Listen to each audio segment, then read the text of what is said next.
Bonjour mes chers amis, les habitués de la chaîne vidéo la Voix de la Vérité de D. Ahmed Ben Fissa 1, c'est entre parenthèses la seconde chaîne, puisque je suis obligé de changer de chaîne, et donc cette deuxième c'est D. Ahmed Ben Fissa 1. Et donc je continue aujourd'hui la lecture du petit livre rouge de Mao Tse-tung, le chapitre 18, les communistes. Vive la République populaire de Chine, le petit livre rouge de Mao Tse-tung, chapitre 18, les communistes. Lecture par Dr Ben Fissa Ahmed. Vive la République populaire de Chine, les communistes. Un communiste doit être franc et ouvert, dévoué et actif. Il placera les intérêts de la révolution au-dessus de sa propre vie et leur subordonnera ses intérêts personnels. Il doit toujours et partout s'en tenir fermement aux principes justes et mener une lutte inlassable contre toute idée ou action erronée de manière à consolider la vie collective du parti et à renforcer les liens de celui-ci avec les masses. Enfin, il se souciera davantage du parti et des masses que l'individu. Il prendra soin des autres plus que de lui-même. C'est seulement ainsi qu'il méritera le nom de communiste. Je répète, un communiste doit être franc et ouvert, dévoué et actif. Il placera les intérêts de la révolution au-dessus de sa propre vie et leur subordonnera ses intérêts personnels. Il doit toujours et partout s'en tenir fermement aux principes justes et mener une lutte inlassable contre toute idée ou action erronée de manière à consolider la vie collective du parti et à renforcer ses liens de celui-ci avec les masses. Enfin, il se souciera davantage du parti et des masses que de l'individu. Il prendra soin des autres plus que de lui-même. C'est seulement ainsi qu'il méritera le nom de communiste. Vive la République populaire de Chine. Contre le libéralisme, 7 septembre 1937, œuvre choisie de Mao Tse-tung, tome 2. Il faut faire savoir à chaque camarade que toutes les paroles, que tous les actes du communiste doivent avoir pour premier critère la conformité aux intérêts suprêmes du peuple et à l'adhésion des masses les plus larges.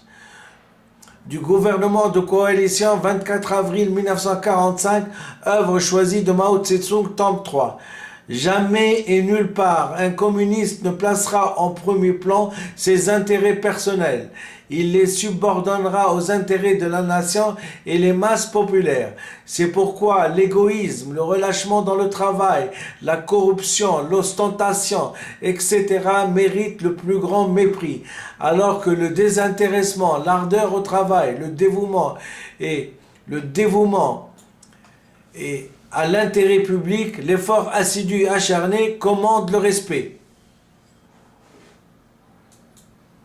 Vive la République populaire de Chine. Le rôle du Parti communiste chinois dans la guerre nationale. Octobre 1938. Œuvre choisie de Mao Tse-tung, tome 2.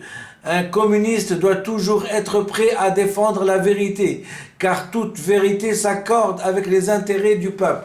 Il sera toujours prêt à corriger ses fautes, car toute faute va à l'encontre des intérêts du peuple.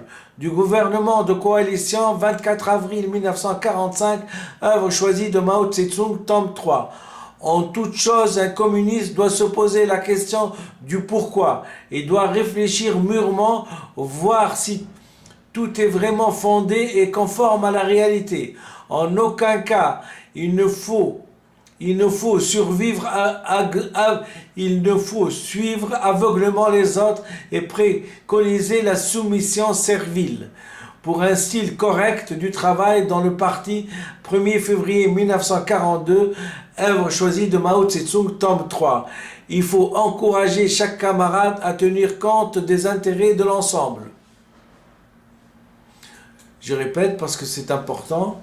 Vive la République populaire de Chine, le rôle du Parti communiste chinois dans la guerre nationale. Octobre 1938, œuvre choisie de Mao Tse-tung, tome 2. Un communiste doit toujours être prêt à défendre la vérité, car toute vérité s'accorde avec les intérêts du peuple. Il sera toujours prêt à corriger ses fautes, car toute faute va à l'encontre des intérêts du peuple. Du gouvernement de coalition, 24 avril 1945, œuvre choisie de Mao Tse-tung, tome 3. En toute chose, un communiste doit se poser la question du pourquoi. Il doit réfléchir mûrement, voir si tout est vraiment fondé et conforme à la réalité. En aucun cas, il ne faut suivre aveuglément les autres et préconiser la soumission servile.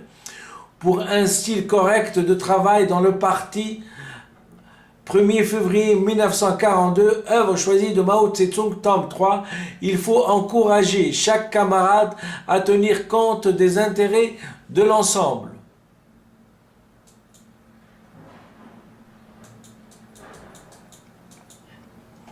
Chaque membre du parti, le travail dans chaque secteur, chaque parole ou chaque acte doit avoir pour point de départ les intérêts de l'ensemble du parti. Nous ne tolérons pas la moindre infraction à ce principe.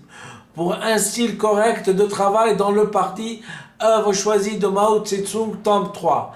Les communistes seront des modèles tant de sens pratique que de prévoyance, car seul le sens pratique leur permettra d'accomplir les tâches qui leur sont assignées, et seule la prévoyance les empêchera de s'égarer dans la marche en avant. Le rôle du Parti communiste chinois dans la guerre nationale. Octobre 1938, œuvre choisie de Mao Tse-tung, tome 2. Les communistes devront se montrer les plus clairvoyants, les plus capables d'abnégation, les plus fermes et aussi les plus aptes à saisir une situation sans idée préconçue. Ils devront s'appuyer sur la majorité des masses et gagner leur soutien. Les tâches du Parti communiste chinois dans la période de la résistance du Japon, œuvre choisie de Mao Tse-tung, tome 1. Vive la République populaire de Chine. Les communistes donneront également l'exemple dans l'étude. Chaque jour, ils s'instruiront auprès des masses tout en les éduquant. Le rôle du Parti communiste chinois dans la guerre nationale, octobre 1938, œuvre choisie de Mao Tse-tung, tome 2. Dans son travail parmi les masses, un communiste se conduira en ami et non en supérieur, en maître qui instruit inlassablement et non en politicien bureaucrate. Vive la République populaire de Chine. Le rôle du Parti communiste chinois dans la guerre nationale, octobre 1938, œuvre choisie de Mao Tse-tung, tome 2. Les communistes ne doivent jamais se couper de la majorité du peuple, sont désintéressés et progresser de façon aventureuse à la tête seulement d'une minorité avancée. Ils veilleront à établir des liens étroits entre les éléments avancés et la grande masse du peuple. Voilà ce que veut dire penser en fonction de la majorité. Le rôle du Parti communiste chinois dans la guerre nationale, octobre 1938, œuvre choisie de Mao Tse-tung, tome 2. Nous autres communistes, nous sommes comme les semences et le peuple est comme le sol. Où que nous allions, nous devons nous unir avec le peuple, prendre racine et fleurir au milieu du peuple. Vive la République populaire de Chine. Sur les négociations de Chongqing, 17 octobre 1945, œuvre choisie de Mao Tse-tung, tome 4. En toute chose, nous autres communistes, nous devons savoir nous lier en masse. Est-ce que les membres de notre parti pourront se rendre utiles en quoi que ce soit au peuple chinois s'ils passent toute leur existence entre quatre murs à l'abri des tempêtes et à l'égard du monde? Non, absolument pas. Nous n'avons pas besoin de tels gens comme membres du parti. Nous autres communistes, nous devons nous aguerrir dans les tempêtes et nous jeter dans le monde. Les grandes tempêtes et le monde grandiose de la lutte des masses. Vive la République populaire de Chine.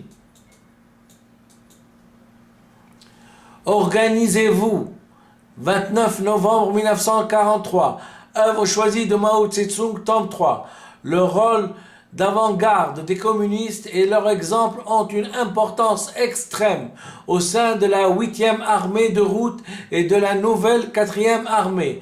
Les communistes doivent donner l'exemple par leur bravoure au combat, dans l'exécution des ordres, l'observation de la discipline, l'accomplissement du travail politique et le renforcement de l'unité interne. Le rôle du Parti communiste chinois dans la guerre nationale, octobre 1938, œuvre choisie de Mao Tse-tung, tome 2. Un communiste ne doit en aucun cas s'estimer infaillible, prendre des airs arrogants, croire que tout est bien chez lui et que tout est mal chez les autres. Il ne doit ni s'enfermer entre quatre murs, ni faire le fanfaron, ni se conduire en despote. Vive la République populaire de Chine. Discours prononcé à l'Assemblée de la région frontalière de Shenzi, Kansai, Nigiskia. 21 novembre 1941, œuvre choisie de Mao Tse-tung, tome 3. Les communistes sont tenus d'écouter attentivement l'opinion des non-communistes et de leur donner la possibilité de s'exprimer. Ce qu'ils disent est juste. Si ce qu'ils disent est juste, nous y applaudirons et nous ferons notre profit de leurs points forts. S'ils disent des choses fausses, nous devons quand même leur permettre d'exposer tout ce qu'ils ont à dire et à leur donner ensuite avec patience des explications nécessaires. Vive la République populaire de Chine. Discours prononcé à l'Assemblée de la région frontalière de Shenzi, Kansai, Nigiskia. 21 novembre 1941, œuvre choisie de Mao Tse-tung, tome 3. Les communistes ne doivent pas tenir à l'écart ceux qui ont commis des fautes dans leur travail, à l'exception des incorrigibles. Ils useront à leur égard de persuasion, afin de les aider à se corriger et à se transformer. Le rôle du Parti communiste chinois dans la guerre nationale, octobre 1938, œuvre choisie de Mao Tse-tung, tome 2. Les communistes ne doivent pas dédaigner ni mépriser des personnes politiques arriérées, mais les traiter cordialement, les unir à eux, les convaincre et les encourager à progresser. Rôle du Parti communiste chinois dans la guerre nationale, octobre 1938, œuvre choisie de Mao Tse-tung, tome 2. Voilà, je vous remercie infiniment. J'ai tenu à vous lire ce chapitre qui est bien sûr le